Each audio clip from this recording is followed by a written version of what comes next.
বিসমিল্লাহির রহমানির রহিম। সুপ্রিয় শ্রোতা বন্ধুরা, এখন আপনাদের সামনে গুরুত্বপূর্ণ আলোচনা করছেন আলোড়ন সৃষ্টিকারী অনল বর্ষীয় বক্তা হযরত মাওলানা হাবিবুর রহমান মিসবাহ, মুফাসসিরে কোরআন, কুয়াকাটা। যারা বলে পীর ধরা দরকার নাই, ইমাম বা ইমামদের তাকলিদ করার দরকার নাই, মাযহাব মানার দরকার নাই, সরাসরি কোরআন হাদিস মানব, আলহামদুলিল্লাহ 100% শুদ্ধ কথা। যদি আপনি কোরআন হাদিসই সরাসরি মানেন, আপনার কাছে আমার প্রশ্ন, আপনি কতগুলো হাদিস মুখস্থ জানেন? আপনারা যারা এখানে উপস্থিত আছেন, যারা আলেম না, মাদ্রাসায় যান নাই, কোরআন হাদিস পড়েন নাই, ওলামায়ে কেরাম থেকে শুনে শুনে যতটুকু জেনেছেন তার উপরে আমল করতেছেন, আপনি কিভাবে বলবেন আমি মাযহাব মানি না, পীর মানি না, আমি কোরআন হাদিস দেখে দেখে চলব? আপনি কতগুলো হাদিস জানেন? আপনি কোরআনের হাফেজ কিনা? হয়তো আপনি উত্তর দিবেন না, আমার সব জানা নাই, এমনকি আমি 10টা হাদিসও মুখস্থ জানি না, আমি একজন আলেমের কাছে যাব। তাহলে আপনি যেই আলেমের কাছে যাবেন বা যারা বলে মাযহাব মানার দরকার নাই, তাদের ওয়াজই বা আমরা কেন শুনব? তাদের কথাই বা কেন মানব? তারাই তো বলে সরাসরি কোরআন হাদিস মানতে, কারো অনুসরণের দরকার নাই। তাহলে আপনার কথা আমি কেন শুনব? আপনাকেই যদি মানতে হয়, আপনার কথাই যদি বিশ্বাস করতে হয়, তাহলে 4 মাযহাবের ইমাম আপনার চেয়ে ছোট হয়ে গেল। 4 ইমামের 1 মিনিটের আমল, 1 মিনিটের এলেম আপনার সারা জীবনের এলেম আমল নিংড়ালেও তাদের সমান হবে না। মাযহাব মানব না, কোরআন হাদিস দেখে দেখে, সরাসরি কোরআন হাদিস দেখে দেখে আমল করব, এই দাবিটুকু যদি আলেমরা করতে পারে, বাস্তবায়ন কতদূর হবে সেটা পরের কথা।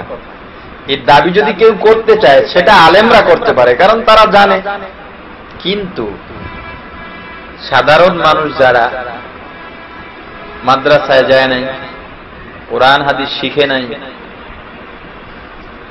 সে যদি লা মাযহাবী যারা আছে এদের সাথে দল পাকাইয়া তাদের স্লোগানে নিজে প্রভাবিত হয়ে সেও বলে আমিও কোরআন হাদিস সরাসরি মানব, ইমাম মানব না, আপনি তো কোরআন হাদিস জানেনই না, মানবেন কিভাবে? যে আলেমরা বলেন মাযহাব মানব না, মাযহাব মানা কুফরি, শিরকি, ওই আলেম কি সরাসরি হাদিস মায়ের পেট থেকে জেনে আসছে? নিশ্চয়ই তিনি কোনো শিক্ষকের কাছ থেকে শিখছেন, এখনো কোন শিক্ষককে অনুসরণ করতেছেন, আলবানীকে অনুসরণ করতেছেন। তাহলে যারা বলে আমরা মাযহাব মানি না, অনুসরণ করি না, তারা নিজেদের কথায়, নিজেদের ফতোয়ায় নিজেরাই মুশরিক। নবীর জমানায়ও মাযহাব ছিল, সাহাবায়ে কেরাম তাদের মধ্য থেকে যিনি বেশি জানতেন এমন একজন সাহাবীকে অনুসরণ করতেন, কোন সমস্যা হলে তার কাছে সমাধানের জন্য যেতেন। তো আপনি স্বীকার করতে বাধ্য যে কাউকে না কাউকে আমার অনুসরণ করতে হচ্ছে। তবে হ্যাঁ, আমি কোরআন হাদিসের অনুসরণই করব, নিজে যেহেতু জানি না, যারা জানে তাদের থেকে জানার পর অনুসরণ করব। মাযহাব অনুসরণ করা মানে কি? ইমামকে নবী মানা, আল্লাহ মানা? তাহলে ইমামের কথা কোরআন হাদিস অনুযায়ী, ইমাম কোরআন হাদিস অনুযায়ী যেভাবে বলেছেন আমরা কোরআন হাদিস সেভাবে মানতেছি, কারণ তারা যতদূর বুঝেছেন আমরা ততদূর বুঝি না, যার কারণে কোরআন হাদিস রিসার্চ করে যাচাই করে বাছাই করে তারা যেভাবে কোরআন হাদিসের দিক নির্দেশনা আমাদেরকে দিয়েছেন আমরা সেটাই মানি। পীরকে আমরা আল্লাহও মানি না, নবীও মানি না, সওয়াব মনে করেও পীরের কাছে মুরিদ হই না, যাতে সহজে আমল করতে পারি। আমার কোরআন হাদিস মানা আমার কর্তব্য, কোরআন হাদিস আমার মানতে হবে। অতএব কোরআন হাদিস সহজে যাতে মানা যায়, বোঝা যায়, এজন্য মাধ্যম হিসেবে আমরা পীর ধরি, পীরের কাছে যাই। যারা বলে কাউকে অনুসরণ করা যাবে না, তারাও প্রকৃতপক্ষে অনুসরণ করছে এবং নিজেরা যা বলে সেটাকেও অন্য কাউকে অনুসরণ করতে বলছে। দেখুন কত বড় ধোঁকাবাজি। টিভি ভিত্তিক ইসলাম ওয়ালাদের জন্যই এটা যথার্থ। তারা আজকে হক্কানি পীরদের নিয়ে লাগছে। আওয়ামী লীগ বিএনপির যে কুফরি শিরকি আকীদা তার ব্যাপারে বলে না, সোচ্চার নয়। নবীজির কটূক্তিকারীদের বিরুদ্ধে সোচ্চার নয়। ভণ্ড পীর যারা আছে তাদের ব্যাপারে সোচ্চার নয়। তাদের মুখ থেকে আদর্শী দেওয়ানবাগির কথা কখনো শুনবেন না। সব সময় তাবলীগ, কওমি মাদ্রাসা, আহলে দেওবন্দ, হক্কানি পীর আউলিয়াদের বিরুদ্ধে তাদের কথা। এরা বর্তমান জমানার দাজ্জাল। আরে ইমাম মাহদী আসবেন, ঈসা নবী আসবেন, দাজ্জালের অনুসারীরাও আসবেন। তো সে দাজ্জালের অনুসারী কাউকে না কাউকে হয়েও তো আসতে হবে। এরাই তাদের পূর্বসূরীরা একটা রূপ ধারণ করে এসেছে।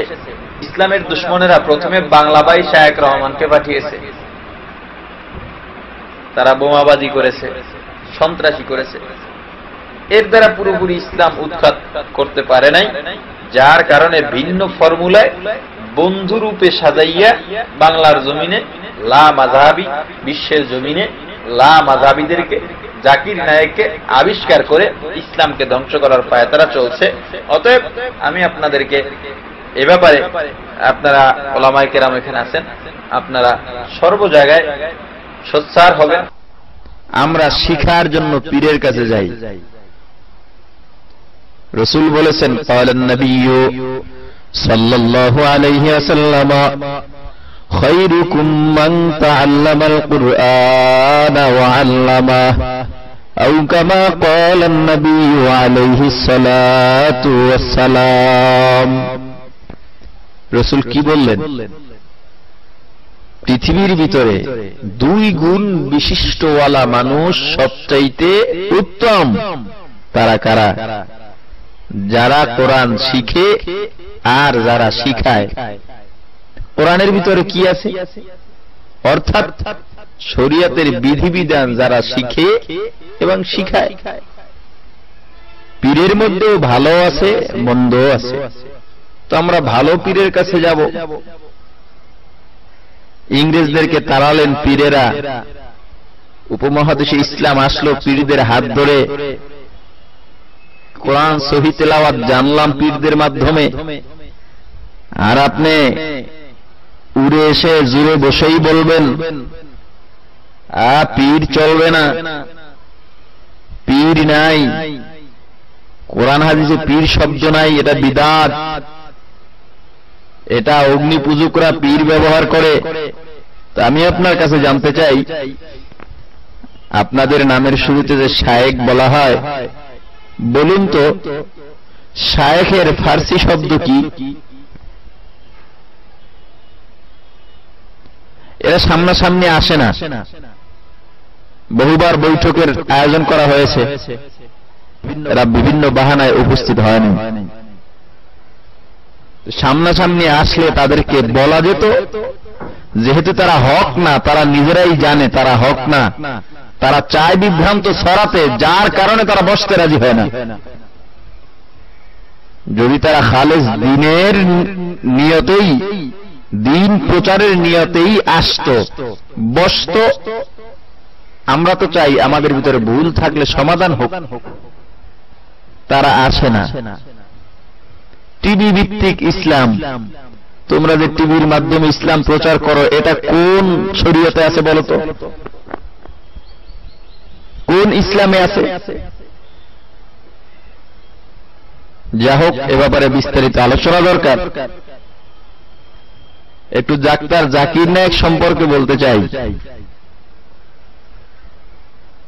এই ডাক্তার সাহেবের ভক্ত হয়ে গেছে প্রচুর বাংলাদেশে। ডাক্তার সাহেবের নিজের মুখের স্বীকারোক্তি, উনি আলেম নন। যে আলেম না, কোরআন তেলাওয়াত শুদ্ধভাবে জানে না, তার উপরে দিনের দাওয়াত দেওয়া, দিনের প্রচার করা তার উপরে দায়িত্ব নয়। জাকির নায়েক মন মতন, ইচ্ছা মতন, মন গড়া ভাবে কোরআনের অপব্যাখ্যা করে থাকে। বাংলাদেশে বহু বই এ ব্যাপারে লেখা হয়েছে। ডাক্তার জাকির নায়েকের বক্তৃতা সংকলন করে বাংলাদেশে একটা বই বের হয়েছে, ডাক্তার জাকির নায়েক লেকচার সমগ্র। কত নম্বর ভলিউমে, কত নম্বর পৃষ্ঠায় সে মন গড়া ভাবে ব্যাখ্যা করেছে তা সেখানে দেওয়া আছে। আপনারা চাইলে সে বইগুলো সংগ্রহ করতে পারেন। জাকির নায়েক ইসলামের বন্ধু নয়, ইসলামের দুশমন, পরিষ্কার কথা। জাকির নায়েক আল্লাহকে বিষ্ণু বলা যাবে, আল্লাহকে ঈশ্বর বলা যাবে, এই পক্ষে মত দিয়েছেন। অথচ আল্লাহ প্রদত্ত আল্লাহ রাব্বুল আলামিনের ৯৯টি গুণবাচক নাম ওনার একটিও পছন্দ হয় নাই। তাই নিয়ে বিতর্ক। উনি বলেন তাই নাকি কোন মুসলমানের তৈরি। আমি বলবো ঠিক আছে, তাই খ্রিস্টানদের পোশাক নয়, কিন্তু তাই পরেন কেন? অমিয়া, আপনি মাথায় টুপি দেন, সুন্নত দরকার। গায়ের ভিতরে শার্ট দেন আর পাঞ্জাবি দেন, একটা পোশাক দরকার, এজন্য দিলেন। প্যান্ট পরেন, পায়জামা পরেন আর লুঙ্গি পরেন, ১৭ টাকা দরকার, এজন্য দিলেন। পবিত্রতা রক্ষার জন্য জুতা পরা দরকার, জুতাও পরলেন। এরপরে অনেকে কাঁধে রুমাল রাখে, কেন? অনেক সময় ধুলাবালু রাস্তা দিয়ে হাঁটতে হয়, মুখ মুছতে হয়, বা ওযু করার পরে হাত মুখ মুছতে হয়, এই জন্য রাখে, কাজে লাগলো। কিন্তু তাই কোন কাজে লাগে? আপনাদের কথাই যদি ধরে নেই, হ্যাঁ তাই খ্রিস্টানদের পোশাক নয়, আমি বলবো তাহলে খ্রিস্টানদের পোশাক নয়, ঠিক আছে, কিন্তু তাই যে গলায় দেয় সে শয়তানের ভাই। কিভাবে? আল্লাহ কোরআনে পরিষ্কার ভাষায় বলেছেন, ইন্নাল মুবাদ্দিরিনা কানু ইখওয়ানাশ শায়াতিন।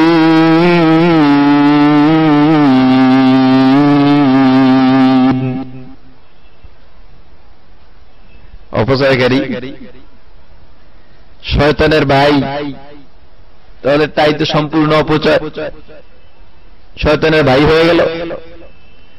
কত বলবো, বহু বহু কোরআনের অপব্যাখ্যা, হাদিসের অপব্যাখ্যা এই নায়ক সাহেব দিয়ে থাকেন। বিশ্বের ভিতরে হাজার হাজার খ্রিস্টানেরা মুসলমান হয়ে যাইতেছে, আর খ্রিস্টানরা আমেরিকা নিশ্চুপ হয়ে আছে। কি মনে করেন, যদি খ্রিস্টানদেরকে মুসলমান এভাবে বানানো হইতো সঠিকভাবেই, আমেরিকা তাকে ছাড়ত? ওলামায়ে কেরাম তার বিরুদ্ধে লেগেছে ঈর্ষান্বিত হয়ে? না, কারণ তার পূর্ব বহু বহু মনীষীগণ ইসলাম প্রচার করেছেন সদর্পে,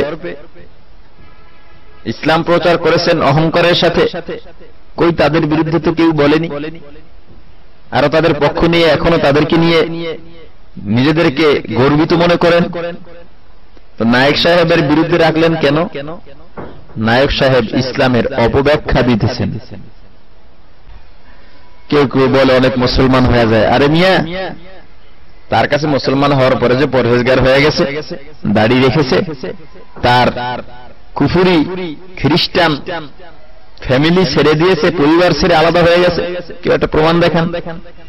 খ্রিস্টানরা চিন্তা করছে জাকির নায়েকের কাছে মুসলমান হলে আমরা যে ঈশ্বরকে ডাকতাম ঈশ্বরকেও ডাকা যায়, বিষ্ণুকেও ডাকা যায়, আমাদের ফ্যামিলির সাথেই থাকা যায়, তো অসুবিধা কোথায়? এলেম বেশি থাকলেই হয়। অনেকে বলে ডাক্তার জাকির নায়েকের এলেম অনেক অনেক জ্ঞানী, ইবলিসের চেয়ে তো বেশি জ্ঞানী হয় নাই। জ্ঞানী হকের মাপকাঠি নয়, হকের মাপকাঠি কোরআন হাদিস। নবীজি বলেছেন শের জমানায় এমন কিছু লোক আসবে যারা তোমাদের চেয়ে এলেমের দিক থেকে বেশি জাননেওয়ালা হবে, অর্থের দিক থেকে বেশি অর্থ সম্পদশীল হবে, জ্ঞানীর দিক থেকে বেশি জ্ঞানী হবে, কিন্তু তারা ইসলামের গোড়া কাটবে। এই ডাক্তার জাকির নায়েক সাহেবেরা এরাই তারা। বাংলাদেশে আর এক ভণ্ডের আবির্ভাব হয়েছে, শায়েখ মতিউর রহমান মাদানী। এই কোরআনের অপব্যাখ্যায়, মন গড়া ব্যাখ্যা, নিজের মন গড়া নিজের মনমতো ব্যাখ্যায় ওস্তাদ। তিনি বলেন আল্লাহ সর্বত্র নন। হ্যাঁ, কোরআনের বিভিন্ন জায়গায় আল্লাহ বলেছেন আল্লাহ আরশে, আল্লাহ আসমানে, কিন্তু তার তো একটা ব্যাখ্যা আছে। আল্লাহ যদি সর্বত্র না হন তো আল্লাহ যেখানে বললেন আমি তোমাদের নিকটে আছি, ফাইন্নী করিব, এর ব্যাখ্যা উনি কি করবেন? আনা মাকুম আইনা মা কুনতুম, এর ব্যাখ্যা উনি কি করবেন? ফাআইনামা তুওয়াল্লু ফাতাম্মা ওয়াজহুল্লাহ, এর ব্যাখ্যা কি করবেন?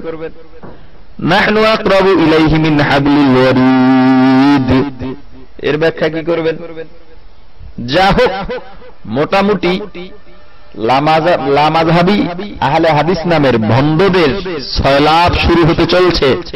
আপনারা সাবধান থাকবেন। আর একটা কথা শুনুন, আহলে হাদিস হয়ে কেউ জান্নাতে যেতে পারবে না, কারণ হাদিস সব বিশ্বাস করতে হবে, মানতে হবে, কিন্তু সব হাদিস আমাদের জন্য পালনীয় নয়। রাসূল সাল্লাল্লাহু আলাইহি ওয়াসাল্লাম 9 জন বিবি একত্রে রেখেছেন, এই হাদিস পালন করা যাবে, মানা যাবে, বিশ্বাস করতে হবে। কোন হাদিসে আছে একজন সাহাবী রাসূলের রক্ত খেয়ে ফেলেছেন, রাসূল ঘোষণা করছেন তার জন্য জাহান্নাম হারাম। এখন আপনি কি রক্ত খেয়ে জান্নাতে যেতে পারবেন? আপনার জন্য রক্ত হালাল? হালাল নয়, আপনার জন্য হারাম। এই হাদিস আমাদের জন্য পালনীয় নয়। রাসূল কোথাও বলেন নাই যে তোমরা আমার হাদিস মানো। রাসূল কি বলেছেন? যেটাই বলেছেন, তারাকতু ফীকুম আমরাইন লান তাদিল্লু মা তামাসসাকতুম বিহিমা কিতাবাল্লাহি ওয়া সুন্নাতা রাসূলিহি ওয়া সুন্নাতা আও কামা ক্বালা an-নবী আলাইহিস সালাতু ওয়াস সালাম। আল্লাহর কোরআন মানো, নবীর সুন্নাত মানো। মান আহাব্বা সুন্নতি সুন্নতি, রাসূল কোথাও বলেন নাই হাদিস মানো। তো তোরা হাদিসের কথা বলছ কেন? তবে লামাযহাবী ডাক্তার জাকির নায়েকদের দ্বারা সাধারণ মানুষের আর কিছু হোক চাই নাই হোক, একটা জিনিস হয়েছে, সাধারণ মানুষ যারা ইসলাম জানে না, কোরআন হাদিস জানে না, এরা ওলামায়ে কেরামদেরকেও কাফের বলে ফতোয়া দিতে দ্বিধাবোধ করে না। মতিউর রহমান আর জাকির নায়েকের মুরিদেরা এরা এখন বড় বড় মুফতি হয়ে গেছে, যদিও নামাজ বানান করতে জানে না। যারা ফতোয়া জানে না তারা ফতোয়া দিবে, এটা কিয়ামতের আলামত।